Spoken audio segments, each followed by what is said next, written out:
What do you mean? Okay, so this is Google Drive, a student collaboration accountability on the secondary level.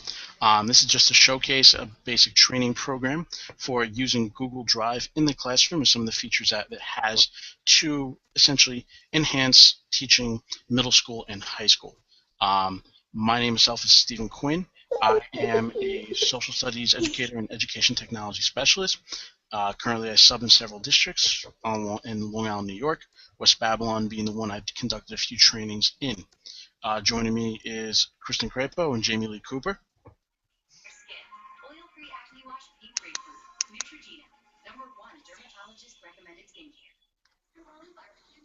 All right. So the big part I'm looking at today, if you take a look at the document right here, I'm looking at the collaboration and accountability features that Google Drive has. So what I'm going to do right now is going to screen share my document, and you'll be able to pretty much see what I have. It makes life pretty easy, essentially, for collaboration, and I'm essentially going to show you what you can do with just several of the options right here. So let me jump into that. Okay. And we'll see where it goes.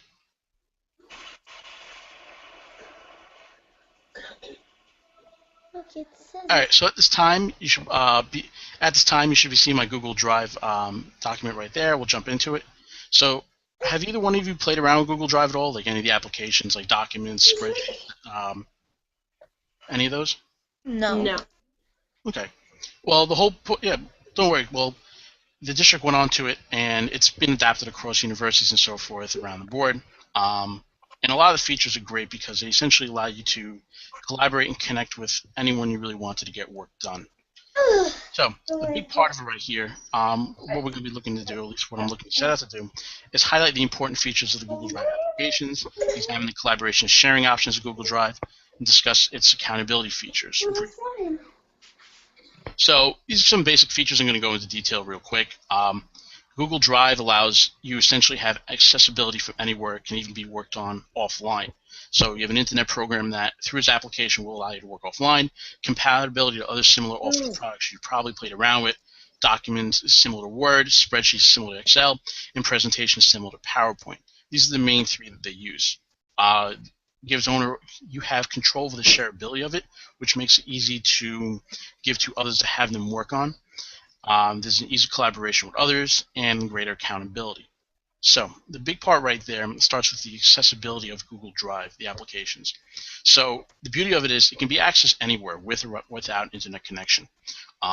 With the internet connection, obviously it's great because you have automatic updates and saves. The documents I sent to you, anything that you edit on there will be saved in real time, and it will show. And that's great about it because, say you access it here, you do it at work, you finish it there, you want to go back home, you finish it because you have to run home. You can do so, and it will save, and it'll be left off wherever you essentially finished. And that's the beauty of it. And because of that, you can essentially bring it up anywhere, show it off. Say you want to even work on a plane, you can do it there. But suppose you're in a place where you don't have internet access at all, you can still actually edit these documents.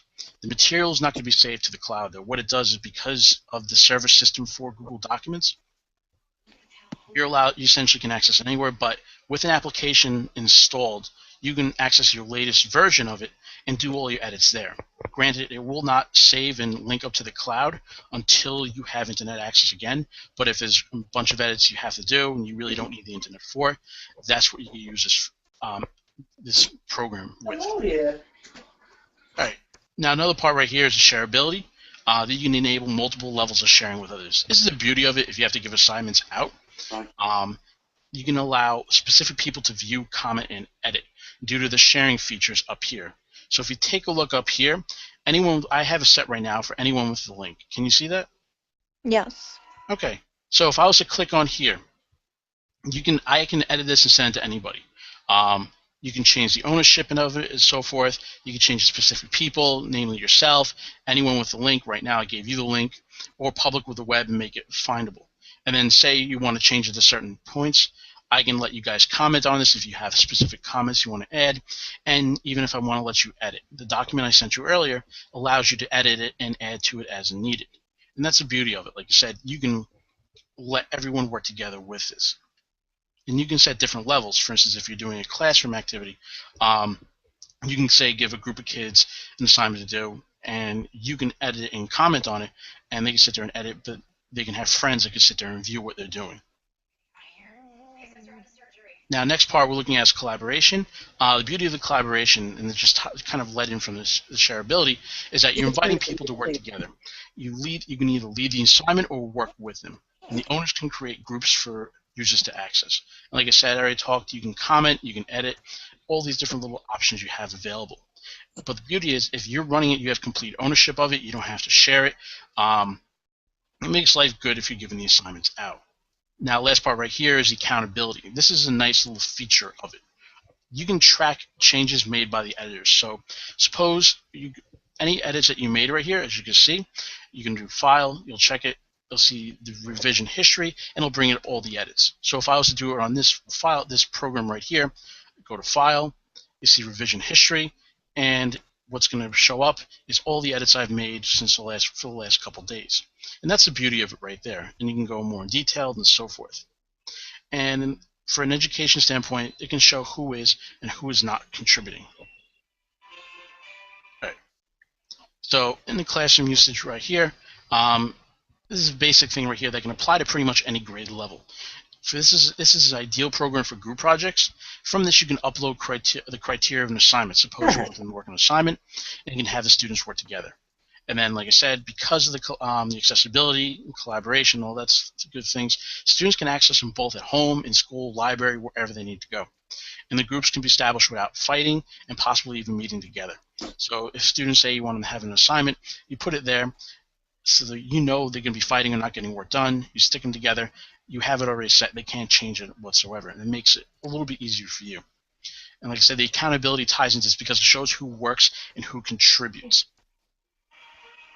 Now, I was looking at this, and because we're looking at in the middle school and high school level for secondary level, just applying, this is just a few ideas I've had where you can apply this into the various core subjects. For instance, social studies and English. You do numerous group projects and presentations. Students always have to do them over and over again. They get their friends involved and people involved.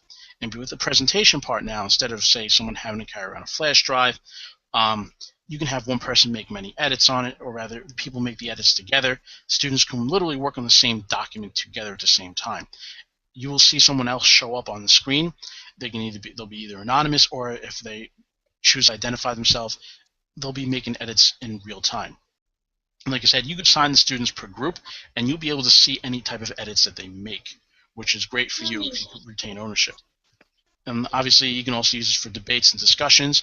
Part of the programs allow you to do these different debates. Say you want to have them add points to and so forth.